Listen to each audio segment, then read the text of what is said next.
Doctor Jorge Humberto Botero Angulo, presidente ejecutivo de la Federación de Aseguradores Colombianos, FASECOLDA.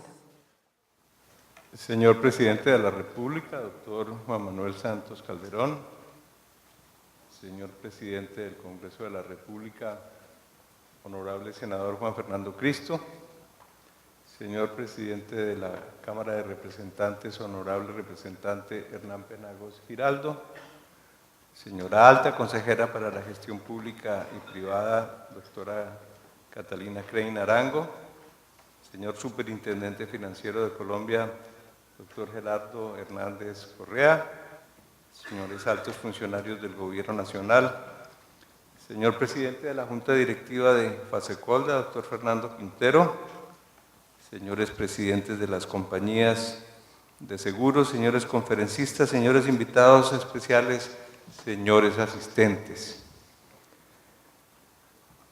Siendo esta la primera vez que me dirijo a ustedes como presidente del gremio, debo reiterar mi agradecimiento a la comunidad aseguradora por el alto honor que me ha concedido.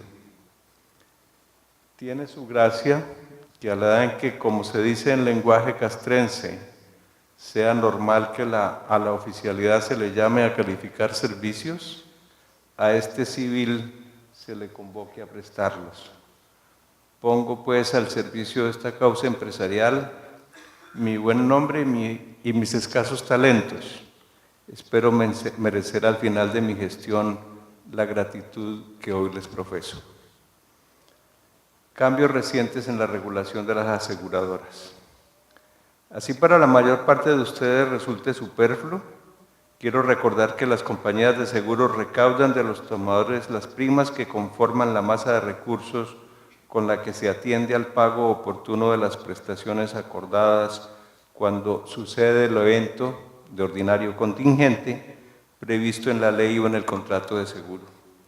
Este es el origen de las reservas que para cada tipo de amparo la regulación establece.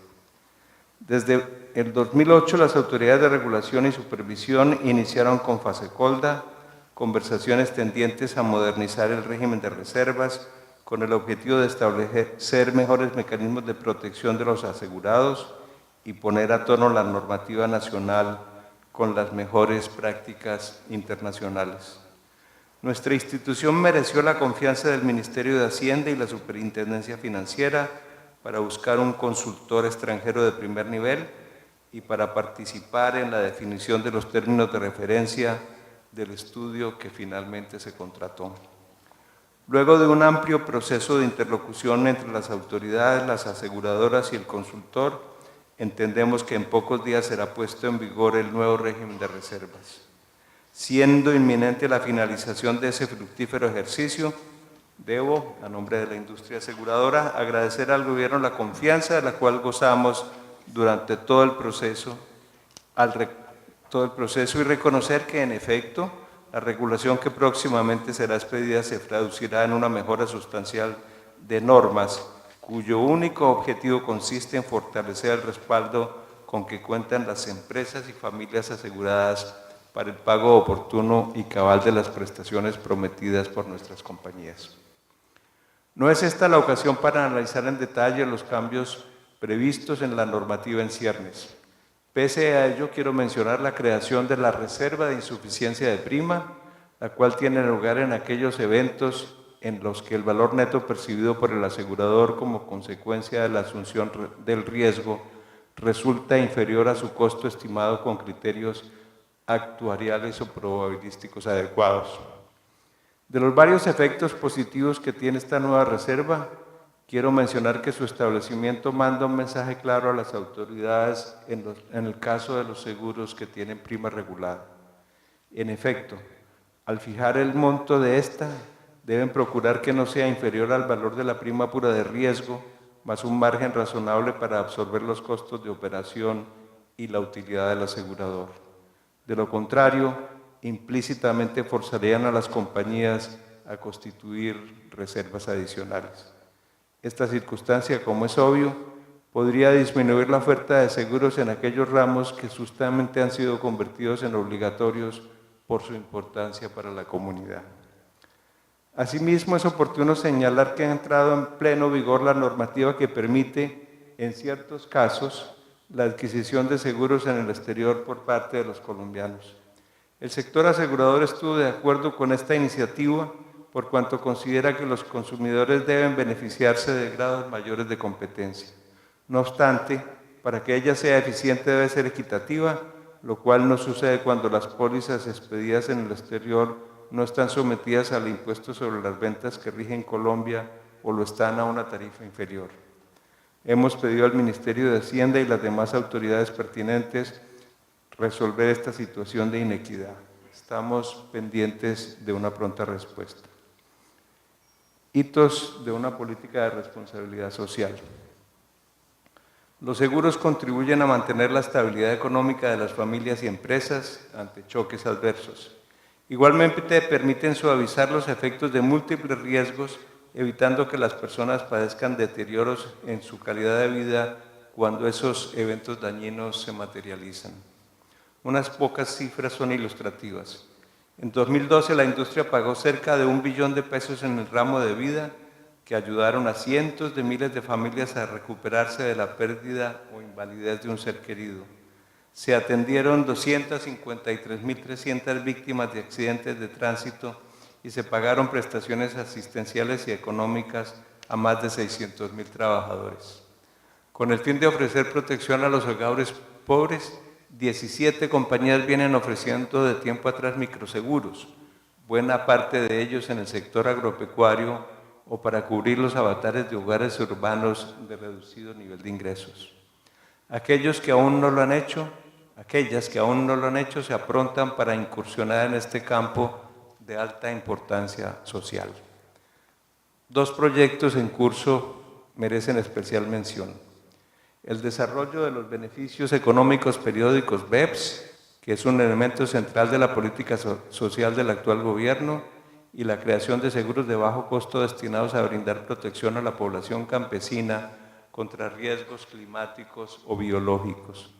Con relación a la primera de estas iniciativas, debe destacarse que participamos en un equipo técnico conjuntamente con los Ministerios de Trabajo y Hacienda, Planeación Nacional y Compensiones, entre otros, que se ha impuesto la tarea de culminar en breve plazo el diseño y puesta en marcha de un producto que permita ofrecer a todas aquellas personas afiliadas a la Seguridad Social que al llegar a la edad de retiro no logran acceder a una pensión de vejez, rentas vitalicias financiadas con los ahorros que ellas hayan acumulado y con el subsidio prometido por el Gobierno Nacional.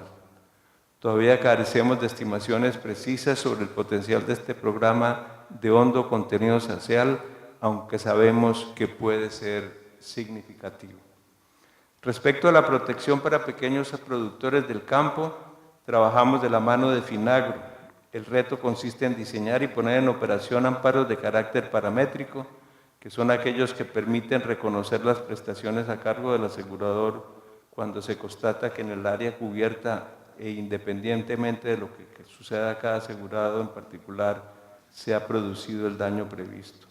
En esta materia seguimos muy de cerca las experiencias piloto que desde el 2010 se realizan en Kenia. Reforma en curso al sistema de salud. A pesar de las muchas falencias que hoy se le atribuyen, el modelo de protección social en salud adoptado por la Ley 100 le sirvió bien al país. Estableció un esquema de financiamiento progresivo alimentado con transferencias del sistema contributivo al subsidiado y de recursos provenientes de los presupuestos de la Nación y las entidades territoriales. Igualmente generó una ampliación masiva de la cobertura que hoy abarca al 96% de la población. Ambos son grandes logros, en especial este último, dados los grados elevados de informalidad de la economía y dispersión de la población. Ahora la tarea consiste en que las nuevas instituciones y reglas de juego sean sustancialmente mejores que las anteriores. En pos de ese objetivo cursa en la actualidad en el Congreso la denominada Ley Ordinaria de la Salud, la cual debe desarrollar la ley estatutaria recientemente expedida. No es tarea fácil. La estatutaria no resolvió ninguno de los grandes dilemas de política pública que el sistema de salud plantea. Por ejemplo, coloca en pie de igualdad y sin criterios claros para resolver los conflictos que inevitablemente se presentan, el derecho fundamental a la salud y el principio de sostenibilidad fiscal. Si en su sentido más amplio la política es el arte de lo posible, Gobierno y Congreso deberían ser cabalmente conscientes de que no se puede tener un sistema de salud del primer mundo con recursos del tercero, y menos aún cuando el gasto per cápita en salud de Colombia es inferior al de países de la región, tales como México, Brasil, Panamá o Chile. Por este motivo, nos parece indispensable tener, antes de que la ley se expida, una estimación adecuada de cuánto nos valdría el nuevo plan obligatorio de salud basado en el principio de lista negativa. Todas las prestaciones están cubiertas, salvo las expresamente excluidas. Y la mandatoria unificación de los productos de salud contributivo y subsidiado. Calculados estos valores, sería menester confrontarlos con el aforo de rentas disponibles para saber si las cuentas cierran. De ello depende que el sistema propuesto se traduzca en un progreso real frente al vigente. El debate realizado ayer con la participación del Ministro de Salud confirma la validez de las preocupaciones que nos asisten sobre los impactos expansivos del gasto derivados de la reforma en curso. Nos preocupa, de otro lado, cierta hostilidad que no es del Gobierno al papel que los empresarios privados cumplirían en el nuevo sistema de salud. Si ellos no encuentran un espacio adecuado para prestar servicios de alta calidad a cambio de una utilidad razonable, podría suceder que en ausencia de inversión privada terminemos en manos de un nuevo monopolio estatal semejante al calamitoso Seguro Social. Dicho esto, resulta necesario desentrañar el alcance de la expresión «la salud no es un negocio», que suele escucharse con frecuencia y en tono airado. Su recto entendimiento consiste en que los riesgos que gravitan sobre la salud de la población han sido socializados a través de la seguridad social, de la cual todos recibimos en función de nuestras necesidades y en cuyo financiamiento todos estamos obligados a participar. Por consiguiente, es posible y conveniente que los particulares estén habilitados para suministrar servicios financieros, logísticos, de salud y sus insumos a cambio de un emolumento adecuado por el valor que agregan. Como lo dejó establecido la teoría económica desde el siglo XVIII, los actores privados, al actuar en su propio beneficio dentro de las reglas de juego establecidas, realizan un aporte valioso al bienestar colectivo. Apoyado en la consideración precedente, creo que haría bien el Gobierno en proveer elementos de juicio suficientes a los eventuales inversionistas que les permitan entender a cabalidad las tareas que cumplirían los gestores de la salud que la reforma plantea y, como consecuencia de ello, la estructura de ingresos, costos y gastos de esa función. Tengo entendido que hay dudas al respecto. Pensiones de vejez, retos de mediano y corto plazo. Al contrario de lo sucedido con el sistema de salud, la reforma pensional contenida en la Ley 100 y sus reformas ha sido un éxito, aunque parcial. Sin duda, fue un avance la adopción de un régimen de ahorro obligatorio que transfiere a quienes tienen la capacidad de asumirla la responsabilidad de formar los capitales necesarios para sufragar las necesidades de la vejez. Su puesta en marcha ha tenido el efecto de moderar los pasivos actuariales de la Seguridad Social de reparto y liberado recursos presupuestales para atender otras necesidades. No obstante, persisten graves problemas de equidad, sostenibilidad y baja cobertura. Los dos primeros obedecen a la decisión de mantener abierto el sistema estatal, el cual concede pensiones subsidiadas en proporciones que crecen con el nivel salarial, un subsidio regresivo, ya que las pensiones garantizadas en el módulo público superan el valor de las cotizaciones realizadas y sus rendimientos virtuales en el horizonte de vida probable de los beneficiarios. Por lo tanto, el resultado inevitable consiste en que el déficit del régimen público termina gravitando sobre el fisco nacional. Las falencias en cobertura, a su vez, obedecen a fallas protuberantes en la regulación del mercado laboral que inducen informalidad en el empleo. El gobierno actual ha tenido el buen juicio de adoptar medidas que parcialmente corrigen este problema. Falta mucho por recorrer en este campo. Nuestro diagnóstico es el mismo que hemos escuchado al ministro de Trabajo en varias ocasiones, aunque es inevitable advertir que tenemos diferencias de criterios sobre cómo resolver los problemas pendientes. Habida cuenta de que el gobierno ha tomado la determinación que compartimos de aplazar la presentación de la reforma pensional hasta cuando se apruebe la reforma en curso de la salud, nos parece que no es este el momento de retomar esa discusión. Ya habrá tiempo para que crucemos espadas y busquemos consensos. En el corto plazo, la propuesta que el sector asegurador plantea consiste en que el gobierno, haciendo uso de la facultad que le concedió la reforma financiera del 2009, asuma, en relación con las rentas vitalicias que otorguen las aseguradoras, el riesgo de ajuste anual del salario mínimo cuando éste exceda la inflación del año precedente. Dada su naturaleza política, el riesgo mencionado no es susceptible de estimación actuarial, lo cual a su vez impide que las compañías de seguros ofrezcan este producto cuando las pensiones proyectadas sean cercanas o iguales al salario mínimo. Así las cosas, las personas de bajos recursos, que son las que más necesitan conjurar mediante la contratación de una renta vitalicia el riesgo de longevidad desplazándolo a una compañía de seguros, se ven condenadas a pensionarse bajo la modalidad de retiro programado y por ende a soportar la contingencia de que sus fondos se agoten en algún momento de la ancianidad avanzada. Este es un grave problema social que requiere solución. En el acto de instalación de nuestro Congreso, el ministro de Hacienda expresó la voluntad de buscar soluciones para resolver este problema. De nuevo presentaremos opciones para hacer posible una medida que mucho ayudaría a impedir que personas de avanzada edad caigan en la pobreza.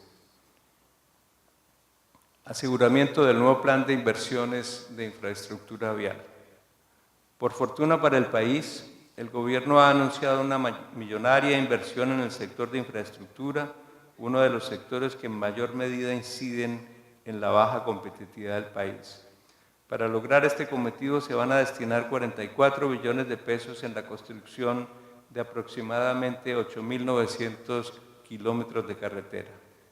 Uno de los aliados más importantes del Estado en la puesta en marcha de este ambicioso plan es el sector asegurador, el cual cuenta con la capacidad y el conocimiento necesarios para asumir los riesgos propios de los grandes proyectos de infraestructura.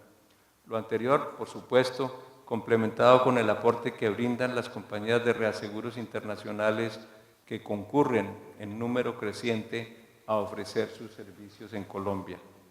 Usualmente en los proyectos de infraestructura se exigen dos tipos de coberturas: una garantía única de cumplimiento que protege a la entidad contratante frente a los perjuicios que pueda causar el contratista si incumple sus obligaciones, y una póliza de responsabilidad civil para tutelar el patrimonio estatal en el evento de que el contratista cause daños a terceros. Para las nuevas concesiones viales, la Agencia Nacional de Infraestructura, ANI, ha divulgado un contrato tipo de seguro en el cual se plantean requisitos más rigurosos a los que rigen de ordinario para las compañías de seguros y reaseguros que quieran participar en la asunción de esas complejas coberturas. Entendemos que por tratarse de riesgos complejos y de elevado valor, se adopten precauciones especiales para proteger el patrimonio de la nación. Pero al mismo tiempo nos parece que debe aprovecharse esta ocasión para explorar oportunidades de desarrollo de las compañías de seguros nacionales que, aunque algunas de menor tamaño, han venido creciendo gracias al manejo eficiente de sus carteras y a esfuerzos de capitalización considerables. De otra manera, quedaríamos atrapados en un círculo vicioso.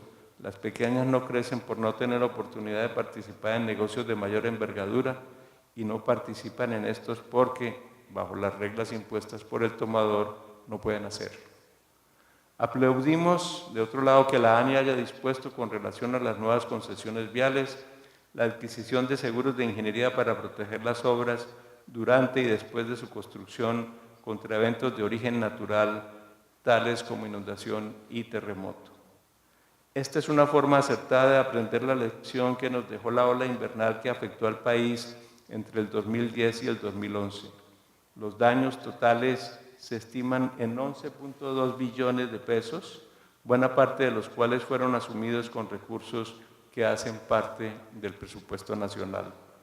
Otra música sonaría en estos días de afanosa búsqueda de recursos de inversión para el agro si el Estado hubiera tomado las coberturas que ofrece el sector asegurador y el mercado de capitales para eventos de naturaleza catastrófica.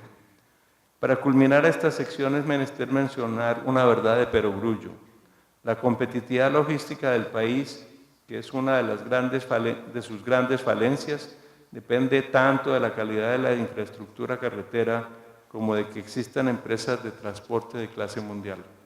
Nos preocupa que bajo el apremio de los bloqueos de vías se restablezca de manera oblicua, como lo hemos leído en un proyecto de decreto, la funesta tabla de fletes.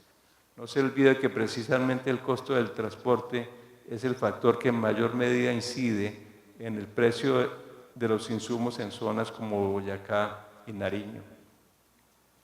Fortalecimiento de la política de seguridad vial.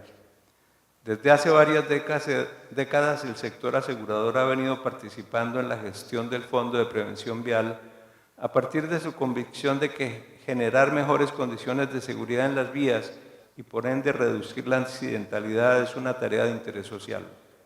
Sin que de ello fuéramos advertidos, el Gobierno ha presentado una iniciativa legal consistente en destinar parte de los recursos del fondo que provienen de primas que recaudan las aseguradoras para la creación de una agencia de seguridad vial.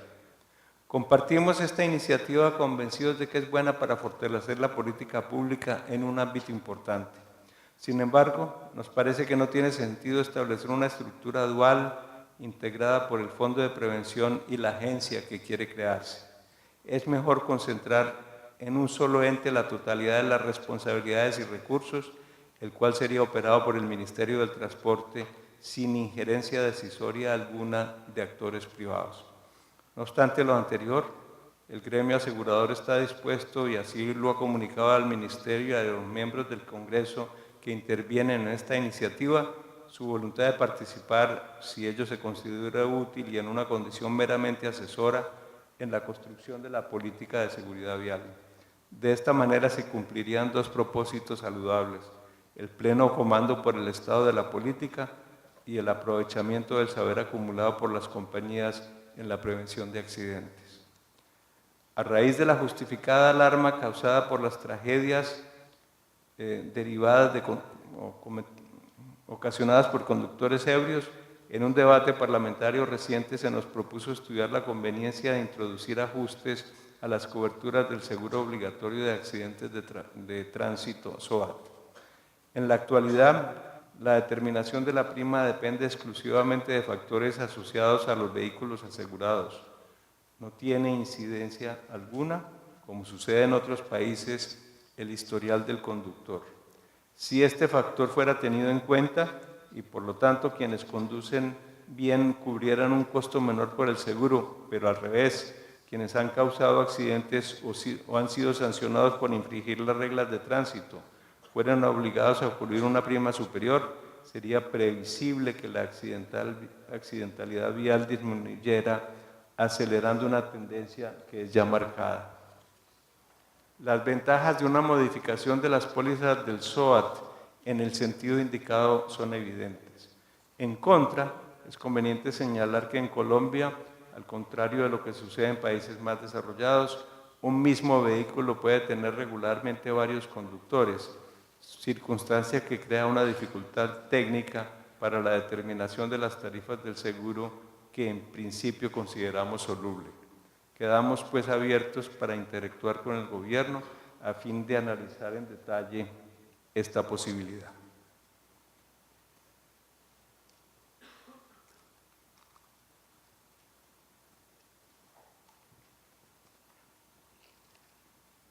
La paz, el gran negocio de Colombia. Desde muchos años atrás Colombia padece un trágico conflicto armado que día a día nos aporta un sombrío inventario de muertes, desplazamientos forzados y secuestros que gravitan generalmente sobre los sectores más pobres del país.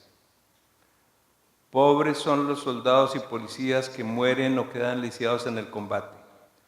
También lo son las familias campesinas que han tenido que huir para hacinarse en los centros urbanos en precarias condiciones de vida. A los estratos de menor capacidad de ingreso pertenecen los niños y adolescentes que los alzados en armas reclutan para que sirvan de carne de cañón al conflicto.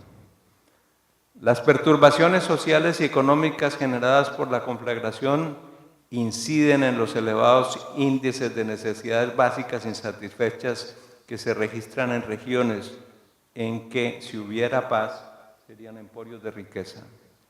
Los cultivos ilícitos, que proporcionan importantes recursos para financiar la actividad subversiva, causan daños severos en el medio ambiente y confinan de manera difícilmente reversible a muchos compatriotas en el circuito de la criminalidad. La confrontación bélica que padece nuestro país, conviene recordarlo, es la única que permanece activa en este continente. Cierto es que en otras regiones del mundo subsisten sangrientas guerras civiles cuyo trasfondo es religioso o étnico, pero estos factores no se dan entre nosotros. Los desórdenes civiles son raros en países con niveles de ingreso y bienestar semejantes al nuestro. Somos, pues, una lamentable anomalía en el panorama mundial. No obstante, el respaldo ciudadano para resolver el conflicto es insuficiente y ha decaído, así sea marginalmente, como lo reitera el estudio elaborado conjuntamente con cifras y conceptos que hemos divulgado ayer. Múltiples razones explican esta actitud. El conflicto sucede en zonas alejadas de los centros urbanos donde habita la mayor parte de la población. Al igual que quien vive a la orilla de un torrente pierde la capacidad de escucharlo, la duración del conflicto, o en realidad de los varios que se han sucedido a lo largo de los años, ha anestesiado la capacidad de la sociedad para percibirlo. Como la estabilidad económica y social del país no se encuentra amenazada, a muchos colombianos no les parece urgente resolver el conflicto por la vía del diálogo. Prefieren confiar en que estamos cerca de una victoria lamentar definitiva y fulminante que podría acontecer, pero que no parece hallarse a la vuelta de la esquina. Es finalmente conveniente señalar que el cotidiano discurso maximalista de la dirigencia guerrillera que participa en las conversaciones en La Habana no contribuye a generar respaldo popular a un eventual acuerdo. Su estrategia de comunicaciones tendría que cambiar radicalmente si fuera cierto que están comprometidas, lo que a pesar de ciertos gestos positivos es incierto, a pactar una salida negociada de la confrontación.